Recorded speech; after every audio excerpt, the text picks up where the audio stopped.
So it gives me great pleasure to introduce Donna Smith. I saw her in action last fall as a dynamic speaker on Zoom with the WAVE. Yes. Yes, so Washington area villages put on a great, I guess a full morning assembly on end of life. And I said, this woman, Oh, thank you.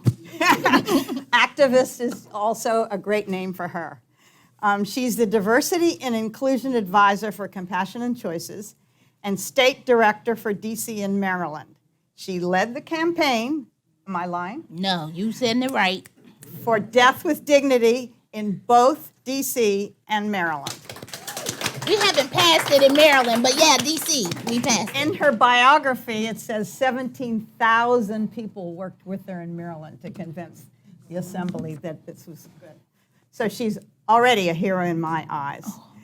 Previously, she was the Chief of Policy and Community Programs at the Maryland Department of Aging and was detailed to work on the White House Conference on Aging. Under which president? 2015, under Obama. Okay, I'm a little, no, not political, but Obama. She's a graduate of George Washington Law School and another person who is passionate about end of life and, in her case, death with dignity. All right. Good morning, good morning, good morning.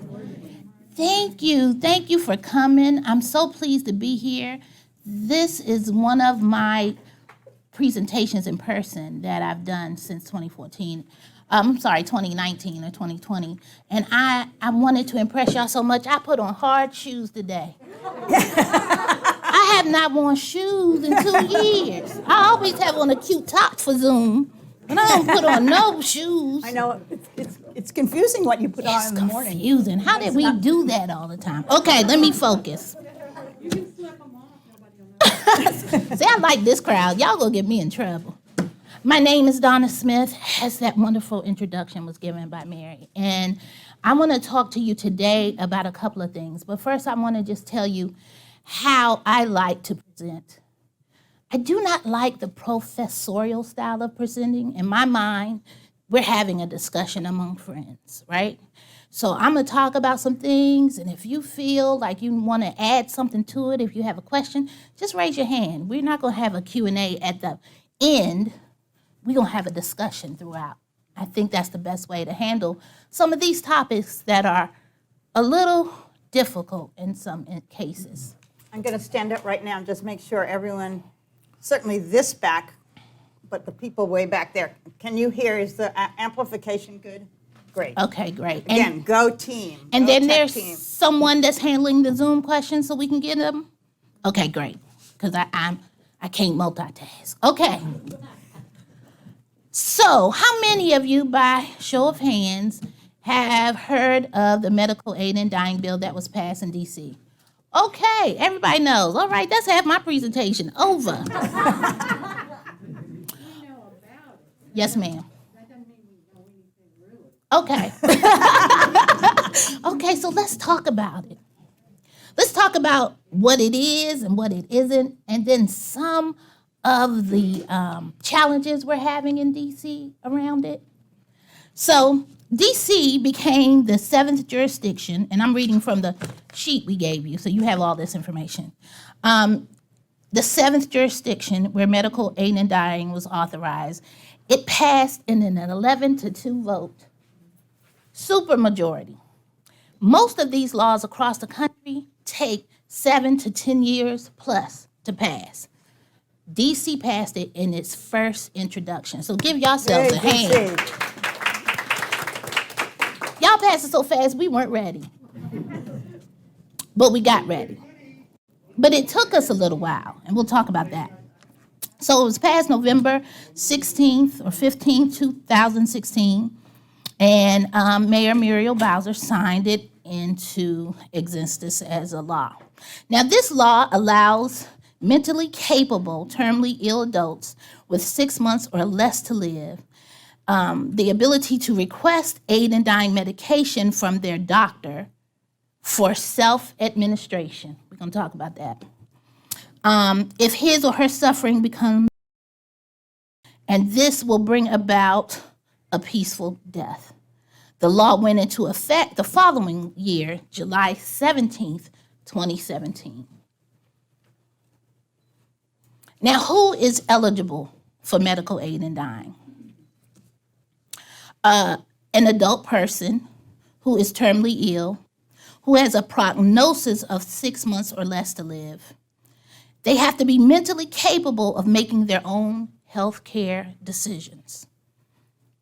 They also must be a resident of the District of Columbia. They have to be acting voluntarily.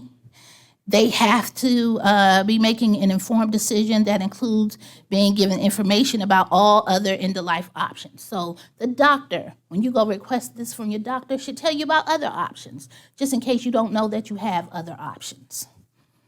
And they have to be capable of self-administering and ingesting the aid in dying medication. Let me tell you why all of this is very important.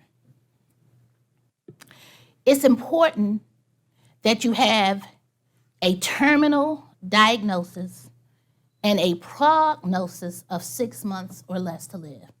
Why do we have that? Well, following up on the other Donna, doctors give that prognosis to get you into hospice. And so it's something they've been doing for a long time. It doesn't mean that you actually have to terminate within 6 months, right? Like if Mary gets the medication, I'm not gonna call her and say, now Mary, we gave you that medication 3 months ago, what you doing? It's totally voluntary. No one is gonna show up to your house to make sure you took the medication. That's important to know. This is just another option at the end of life when options are few. Some people use it, some people don't, and that's okay. Doctors have choices in doing it. We don't force anybody to do this, right? Doctors may not feel that they can write you a prescription, but they have to refer you to someone who will, right? Pharmacists don't have to do this, but they have to try to refer you to someone who will. And we're struggling around pharmacies, and we'll talk about that a little bit. But I just want you guys to know it's totally voluntary. You can get the medication, let me say this, there's a process in DC to get the medication, right? So you can begin the process and you can stop the process at any time, right? Or you can go all the way through the process and never fill your prescription. Or you can fill the prescription and never take it. It is about what you want at the end of your life. It's just another choice. And believe me, I understand that some people will never, ever be supportive of this. Some people, this will not be an option for some people. I understand that, and I support their right not to use it. But I don't think anybody should stand in the way of someone who needs it. This started in 1997 in Oregon, and the folks who really needed this were dying horrible deaths, HIV, AIDS, and those aggressive cancers. And they were just lingering, and they needed some peace. So this is not for everybody, nor should it be. But for some people, it's the best option they have. And everybody ought to be educated about it. You know, my job is to empower you through educating you about all your end-of-life options, right? Then you can become your own best advocate and make that decision for yourself. Now, I'm going to be honest. I don't know that I would use it.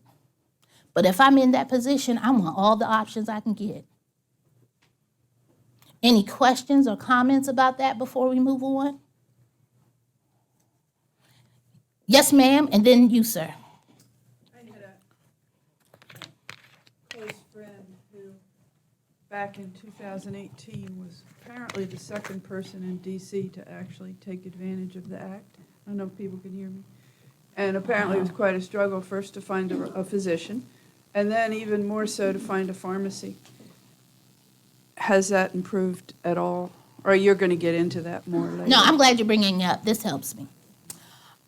So when we first passed the law, the spokesperson that we had was Mary Klein. She was a wonderful lady. She had been a journalist all her life, very articulate, and she went to the Wilson Building and walked around, and she was very instrumental in passing the law. And she was terminal, so she passed it because she wanted it for herself. 6 months after the law was passed, she could not get her doctors to do it. And so she came back to us and said, I need help. And we did a huge press conference. And we told her story. And some doctors came forth at that time. Those doctors that came forth are still doing it. We then partnered with the DC Health Department, and we were doing yearly trainings for doctors so they could get used to it, see the data points and the statistics, and just because DC has a whole set of regulations around it that at first was prohibitive for doctors and patients. And we got involved and we made it a little better. It's still not perfect, but we made it a little better. And so while I think the number of people who are requesting it has increased, we're struggling with doctors and pharmacies. So the pharmacy chains, the big ones, CVS and so on, they're really kind of hesitant to work with us, even in states where the law is passed. The law has now passed in 10 states and Washington, D.C., so in 11 jurisdictions. So in all the other jurisdictions, it's the mom and pop pharmacies that are stepping up. But we have one left here almost in D.C. that is doing all of this because the others have either closed or have decided it's too hard to do. And so we're trying to work with DC Health to educate pharmacies and see where the other mom and pops are, because it's too hard to get some of the national chains, Walgreens and CVS, to do Donna, it. I think one of them is Grubbs Pharmacy. That is Grubbs. It's Grubbs. Yeah, which is right. That's our local, one of our Well, local they were pharmacies. just awarded the Community Achievement Awards by the Capitol Hill Community Foundation, so They're glad awesome. to hear that. Yeah, we got to support Grubbs. They need to stay open for us. Yes, right. A couple of questions about the meds. One, I'm just kind of curious what meds they prescribe. And two, you mentioned they wouldn't come and make you take it. But this is serious. Do they come and retrieve it if you don't take it? Or can you pass it on to your family members who may be facing dementia and might like to have that? Okay, wait a minute. Around the house. GW Law School, wait a minute. They're going to come back and take my degree. So, okay, you brought up several good points that I want to clarify. Number one, remember you have to have the mental capability to make this decision, right? And unfortunately, a lot of folks with dementia at that point where they're terminal don't possess that. So when you get the prescription, it is just for you. You cannot pass it on in your will to anyone else, right? Because they have to go through that same process. Now, in DC, the doctors who do this really want you to do it hand in hand with hospice. And you know, hospice has a program where they'll take those drugs out, right? But maybe there's a case where they're not doing it hand in hand with hospice. Every jurisdiction has their disposable drugs law, how to dispose of that. And so there's no separate law for these drugs. You follow that state or jurisdiction's law about the disposal. Now, what are they? They are, I'm blanking on it right now. I'll look it up and get it to you. But these are drugs that are commonly found. They're not any new drugs. It's the combination of them that makes them deadly. And you have to take a certain amount. So it's like 25 pills. It's a lot of pills. I heard somebody say, Now let's talk about that. Let me tell you why. We don't want you to mistakenly take a pill or two. You have to really want to do this, right? And when we say that, you have to do it sort of I don't want to give you the unassisted. We mean you have to swallow it yourself. No one can inject it into you or anything. It has to be, you doing it, right? And that could be ingesting. Somebody could crush up the pills for you and put it in applesauce or some type of liquid, and that's how it's normally consumed.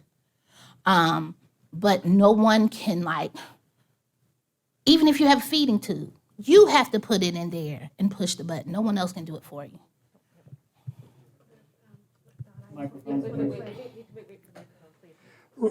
Related to that very issue, I'm curious if you're aware of the status. I read, I don't know where, a while back, I'm guessing it was Oregon, that a ACLU has joined with somebody to bring an ADA lawsuit claiming that this requirement of self-administration violates the Americans with Disabilities Act because many people can't swallow the pills, or they might be paralyzed. Any news on that front, whether that's going to... There's no updated news about that. The issue is, we are always struggling as we pass these laws to deal with the slippery slope and being very aware of other communities' issues. And while the disability in general, I'm generalizing, not every disability community is against this, but in general, what we've heard throughout the years is they're scared that doctors will make them use it. And so it's trying to find that sweet spot, right, where it's not a slippery slope, but as many people can use it as they can. And so right now, we still are, as we introduce laws across the country, and we introduced them in 16 states this year, we're still putting that in there that you have to. When things change, the law will change with it. But we're having a hard time just getting people to understand that nobody is going to force you to do this. So thank you for that.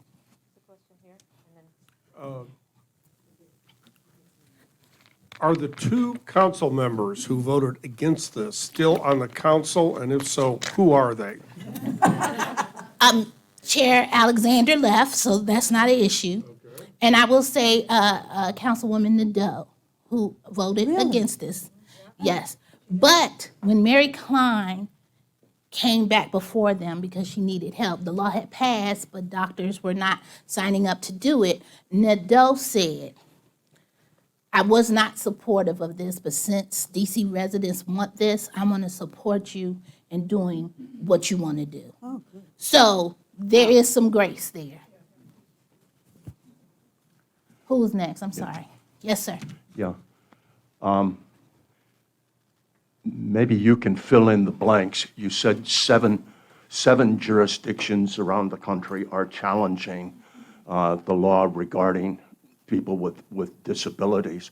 I think, if I'm not mistaken, that this is on the docket in California, and that there is maybe a good chance that that the law prohibiting people with disability from participating in MAID will be struck down.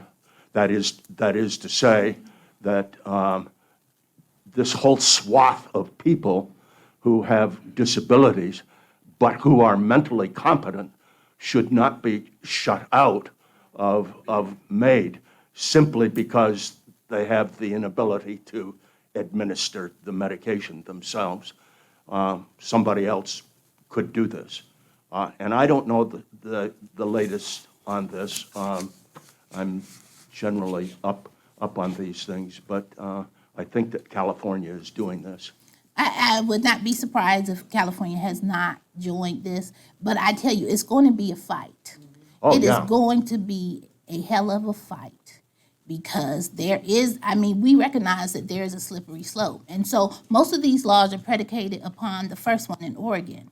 And that was the formula that worked, that sort of got us to the point where we are now. It will change and adjust because it have to, but all people with disabilities are not exempt from using it. It's just those, like you said, who cannot do it themselves, who lack the ability to swallow, essentially, right? Use their hands. But the point is, you can have someone mix it up for you. You can have someone put the cup to your mouth, but you have to be able to swallow it, right? So if you don't have the ability to swallow it, you don't fit that definition right now. But I understand the concern. I do understand the concern.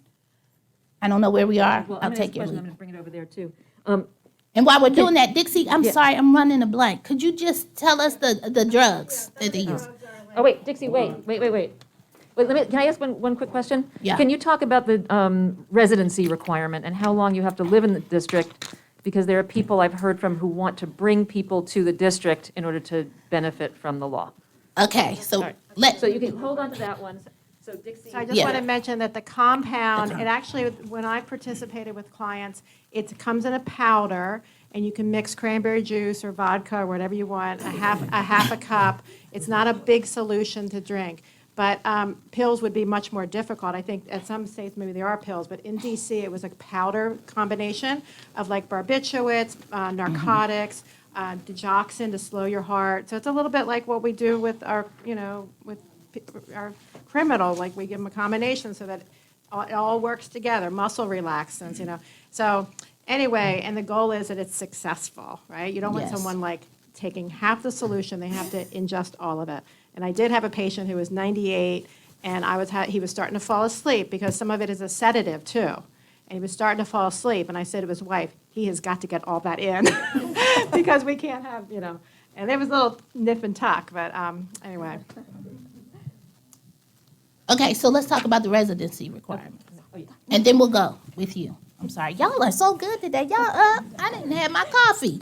Should have got my coffee this morning for y'all. The residency requirement. A lot of states, every state has their own residency requirements. Like in Maryland, you have to have lived there for 6 months or so on to become a resident.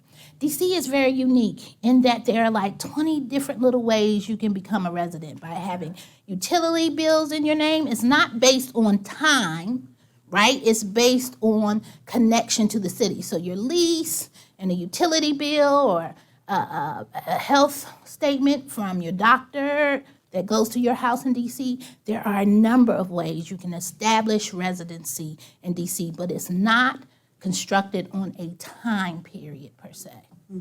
Does that make sense? Yeah. Driver's license, different ways you can establish residency. That's not dependent upon you being there for a certain amount of time. It's like 20 different things. Yes, ma'am. I'm a local funeral director, mortician in the area, and I finally had my first case with medical aid in dying Really? this year. And the man's husband called and he said, this is what we're doing. He's going to take it next Saturday. And they had done all the research. They did everything right. I talked to hospice ahead of time. And that Saturday came, and we went to go and pick him up. On the back end, I'm just sharing because there's glitches. On the back end, hospice didn't understand. It wasn't capital caring, by the way. Where's Donna? Hospice did not understand how to fill out the death certificate. And the DC medical examiner is a stickler like no other when it comes to the manner of death, the order that the cause of death is written in, and they will hold up the process. This man was going to be cremated. So this poor man was with me in our refrigerator for 3 weeks waiting for them to approve it. And this is during COVID? This happened maybe 3 months ago, 4 months ago. So hospice had to change, the death certificate has to be written in such a way that you would never know that they use this medication to end their life. Well, let's talk apparently. about that. Thank you so much for bringing that up. Yes. Let's talk about that. I need a talk show about that. Let's talk about that. I wish I was. Ooh. So what is put on the death certificate is the underlying disease, right? So if you had terminal cancer, that is what goes on the death certificate. If you had some other form, that's what goes on it, right? The issue with medical aid in dying, death with dignity here in DC, is the disease is already killing you. 2 doctors have determined that, and we can talk about the process, right? You have a primary and attending physician. They both have to certify that they met with you, you understand what this is, and that you have both a terminal illness and a 6-month diagnosis, right? Prognosis, sorry. And that you have the capability to make this decision. So you've gone through that.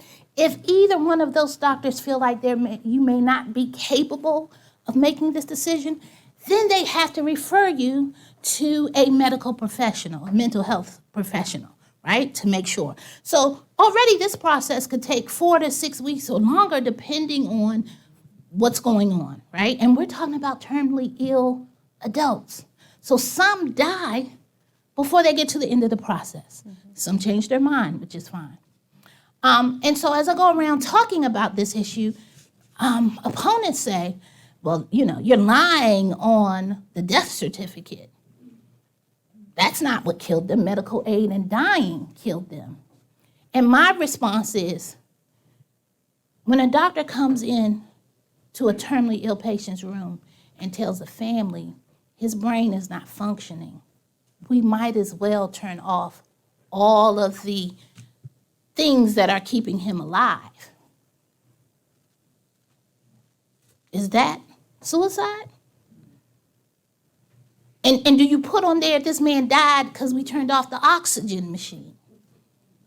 You don't put the method necessarily down there. They have a terminally ill disease. And it's to respect the person and the families, because we know there still is this negative perspective about suicide and so on. And so I want to step back and say, within all these laws that have passed and will pass, it is quite, it is said in all these laws that this is not suicide, right? This is not suicide. The person is determining the when and the where. And most of the people that go through this, they fight like hell to live. They go through everything. But there comes a point in time that you can't fight it anymore. Death is inevitable to us all. The question is, are we going to suffer?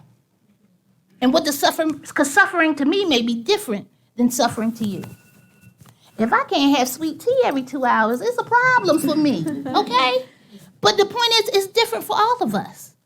So it's very important as we are building out these laws in different spaces that we talk about those things we're not used to talking about. And what's on that medical certificate is one of them. And so because it's written like that, then people don't have problems with insurances, because some insurances won't pay for suicide. They don't have the negative effect of that coming out in the community. Like, that is very important to make that difference and to record it for the person who's dying, for their loved ones and family, and for the business that they have to attend to post-death. All great questions. You got something else? I just wanted to, I'm sorry.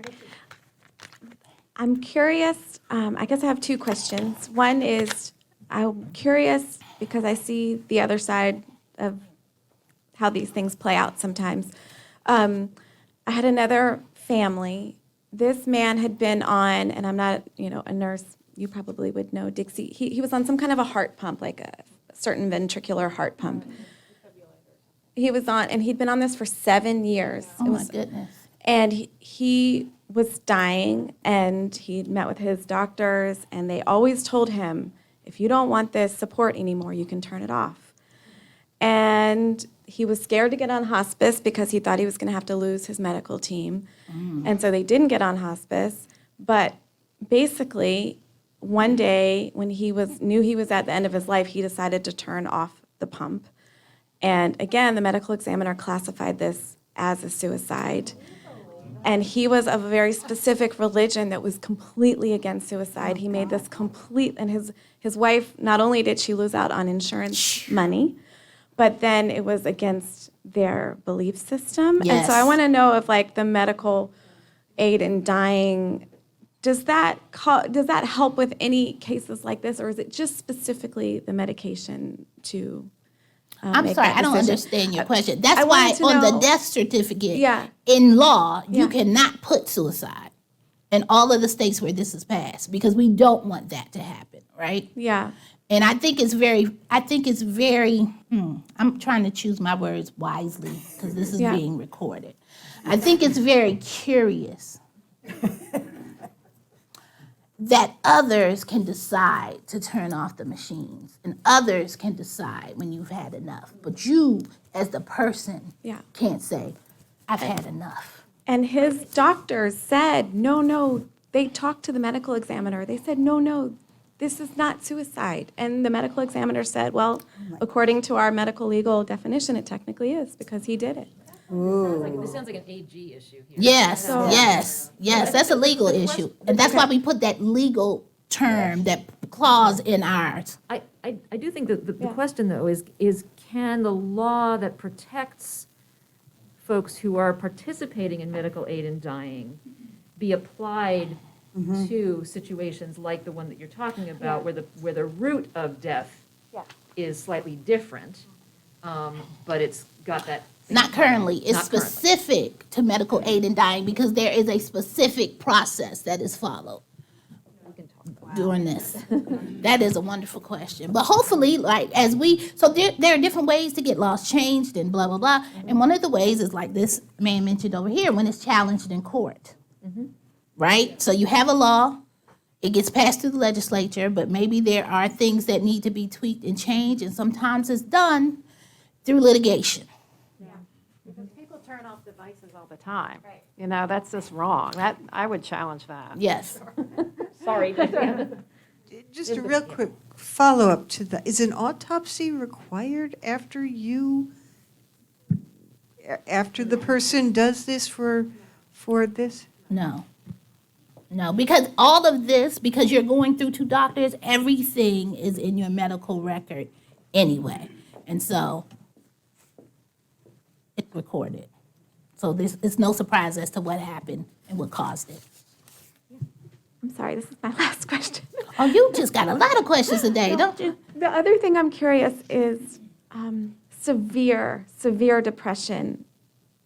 Can it only be a physical, mental, a terminal illness, or how does severe depression work with medical aid in dying? You are good. Okay, so there's a case. Wendy, you needed to give me more papers up here. I'm sorry, I'm kidding. So there's a case now that challenges that. So historically, that was not part of what we thought was a terminal disease, right? Because we thought there are medications that it can be treated. There is a case now that is challenging that because a doctor allowed, two doctors, right? This person went through the whole process. She was severely bulimic, and she had stopped eating, and she had been doing this for 30 years, so it wasn't new. 30 years. And her body was just not going to come back from all of that. And her doctors decided that that was a case that qualified under the law for medical aid in dying. And there is a huge lawsuit over that. So currently the answer is no. But pending the outcome of that lawsuit, and really it's not a compassionate choices thing, it's between the medical doctors, right? Because doctors tell you if you have a terminal disease and a 6-month prognosis, right? And so it's the medical community that has to clarify what encompasses a terminal disease. And the reality, I'm sorry, the reality is when you have a terminal illness, there's a symptom, and the feature is depression, right? You're looking toward the end of your life, and it's a very depressing time. So the question is whether this person was severely depressed before they were diagnosed as being terminal, right? Well, yeah, there's a difference in the depression, right? And so, but that's why a third party, a mental health professional, will be called in to make that decision as well. So things are changing. You know, where we started 30 years ago is not where we are now. Things are changing, and they're going to change even more as more states get this law. What state should we be watching for this suit? What state should we be watching? Maryland. Maryland. Well, no, Okay. the suit is not in Maryland. I believe this suit is in Oregon, but I will follow up and double check. It's always the West Coast. They're always starting stuff and leading. Yeah, it's the West Coast. I'll follow up with you. I have a question. One of the things that I think Dixie was referring to earlier was when people talk about what's important to them at the end of their life, they don't want to be a burden, whether that's financial, emotional, whatever. And I'm curious about how that has figured into conversations about aid in dying. Is the desire to not be a burden on your family as as your body begins to fail? Maybe you can't afford the personal care aids, or whatever. How does that figure into this conversation? So let me be very clear. That is an issue that comes up a lot, right? It is CNC's position that though everybody has a right to feel the way they want to, that in and of itself does not get you to the medical aid in dying, right? Because we don't want this to be looked at as a financial issue, right? It's about quality of life. And there may be some aspect of that, but when we're looking at this, we're looking at the folks who are suffering in other ways, because once you start talking about the financial issue, it opens up a whole nother bag of worms. And so we certainly don't, that's not what we lead with, that's not what we encourage. We definitely understand that sometimes that is a huge issue, but it must be with other issues, right? But like I said, the main issue is that you are terminally ill, and within 6 months, you have that prognosis. We have a hand raised on our Zoom call. Pope, is that you? I don't know if can we unmute? Yeah. That's Pope Pope Barrow. Barrow. Pope, can you hear us? Do you want to ask your question? Are they on mute? They are on mute, They're or on are mute they with muted? with their hand raised. All right, Pope, you can also put your question in the chat and we can read it out for you if that works for you. Okay, I've got it Oh, on here he mute. goes. Wait, here he is. I've got a specific question. If you meet all the other requirements, you have a 6-month prognosis and you're a terminal illness, but you are on life support of one kind or another, whether it be machines or drugs, and you stop doing that voluntarily with your doctor's help, and you're still living, can you then do the drugs or get authorization to do the medical aid in dying? I think I heard you, and I think the answer is yes, as long as you still have to go through the process. If it's already been documented, right? But there still is a process unique to medical aid in dying where they have to tell you of your other options and so on and so forth, to make sure that you have the mental capability to make the decision. So it doesn't preclude you from doing it, but you still have to go through the process. That's specific to medical aid in dying. It sounds like part of the question too, though, is that maybe there's other routes. This is the question that goes back. I think Lily was talking about where you don't need to actually take medication. You simply need to stop whatever it is you're doing to sustain yourself, whether that's a machine or whether it's, a device or whether, it's eating, right? I mean, these are all things that. Well, V said voluntary stopping eating and drinking is legal regardless of where you are, right? But I still would go talk to someone, because I think here, right, you can voluntarily stop eating and drinking. I didn't quite hear all of the No, I issues think he brought what he up. was asking, I think the question, and Pope, you can correct me if I'm wrong, The question is, if you've got somebody who is being maintained, who's maintaining their life through a device or some other kind of intervention, if that person, if stopping that would, I mean, if they could go Well, through there are medical- DNRs, right? Do not resuscitate orders, right? Or orders that tell people, post and most, Yeah. physician orders of life-sustaining treatment. That's where Yeah. you deal with that. When you say, I don't want any more unnecessary or big measures to sustain my life. There are other ways to handle that. It also sounds like the risk, Pope, might be that you would end up being classified as a suicide, which could then have impacts legally for your family going forward. So that's just a But there are ways to handle that currently through the Yeah. post or the most, depending on where Yeah. you live, right? You can document that you don't want any extraordinary measures, or you don't want this, or you don't want that, or you want to stop voluntary eating and drinking and all of that. Okay. I think Donna had a question, and then over here. It's really not a question, it's just I was going to comment on the, as I heard the questioner, he was asking, you're on these life support measures, can you say, hey, turn them off and give me, and let me take the pills? You have to, and I think your answer was yes, if you go through the Process, yes. If you So want to if take the that- If that was pills, the question, the answer is yes, but you have to, you may take turn the the pills. tubes off and you don't need the pills. But the idea was, I don't did want you to sit here say, what and did you say? wait six weeks without like my that. tube. I want to take these pills. Right, right. Thank you for the clarification.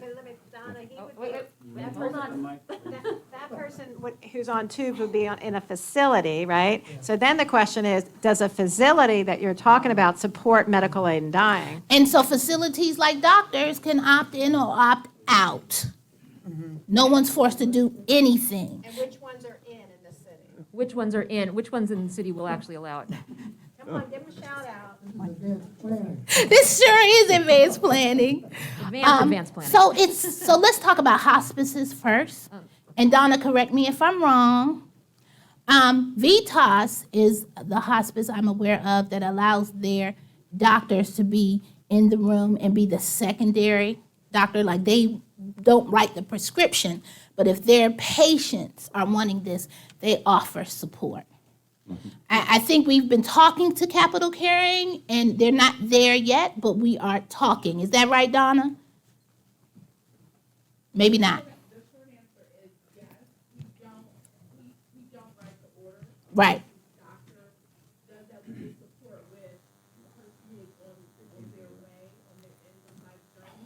But our philosophy in hospice care is that we don't pay for or tender death, so we support those in the end of life journey. So I'm just going to say it again because Yeah. those of you, she didn't have a microphone. So in terms of Capital Caring, their philosophy is, no, they won't be the one to write the prescription, but they'll be supportive of their patients who has found a doctor to initiate the process.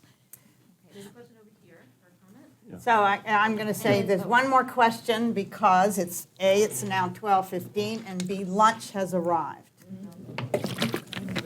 Yes, I don't get in between anybody and their lunch. That's a And it's- rule. And we're, the first round of workshops starts at 1:15. And you can go along these rooms and you can see which room has which workshop at 1:15 and which is a workshop at 2:15. Lily's on burial options, including my husband's favorite, composting. It will be in the second group in room D, right? Yeah. I'm gonna, can I And just? so real oh, quick, I just want to follow up 30 seconds. GW Hospital, Sibley Memorial Hospital are all those who have supportive policies. Okay, and there's a comment from Mark in the chat where he and his husband have included in their directive that they do not want to be admitted to any institution that would not support their end-of-life choices. All right. Great. Those death with All dignity right. principles. So That's that's a a great good- idea, Mark. Mark and Bert, thank you for sharing that. And Washington Hospital Center. Yeah, and then there's a comment. MedStar is coming. It's Washington yeah. Hospital Center. But not Georgetown University. But not Georgetown Yeah, and University. we know that that's not going to happen. Catholic hospitals do not participate. Yeah. There's a comment over here. Or a question. Yeah. Go ahead. Yeah, I was just going to add, Donna is right. It is settled law in all 50 states, all of the states in the country, that you don't have to receive medical treatment that you don't want. If you want to stop the chemo, you can do that. If you don't want to have the operation for cancer, you don't need to do that. If you don't want tubes put in, you don't need to do that. Nobody can make you do that. Yes, sir.